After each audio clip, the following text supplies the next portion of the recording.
Sofa બરાબર છે, એસી બરાબર છે, ડાઇનિંગ રૂમ રેડી છે, ટેબલ ખુરશી બધું જ રેડી છે, માનસિક સ્થિતિ છે હલબલી ગયેલી છે.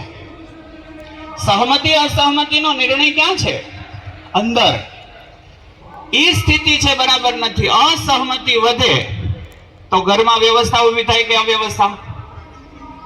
અસહમતિ વધે તો ઘરમાં વ્યવસ્થા ઊભી થાય કે અવ્યવસ્થા? અવ્યવસ્થા ઊભી થાય. હાથ ઊંચો કરો. આનો મતલબ થયો અવ્યવસ્થા ઊભી થાય. મારી ઈચ્છા છે વ્યવસ્થાની અને જે ઘરની અંદર આધાર છે વ્યવસ્થાનો એમાં આપણે એકમત નથી. હવે બીજી વાત સમજીએ. મેં એવું કીધું કે વ્યવસ્થા ગમે કે અવ્યવસ્થા? આ કાર્યક્રમ ચાલે છે એમાં વ્યવસ્થા સારી લાગશે, વ્યવસ્થા ગમશે કે અવ્યવસ્થા?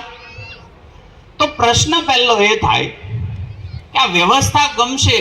તમને કોઈ કીધું તું કે એક દિવસ જનકતા મંચ ઉપર આવશે અને તમને પૂછશે કે તમને વ્યવસ્થા ગમે કે અવ્યવસ્થા?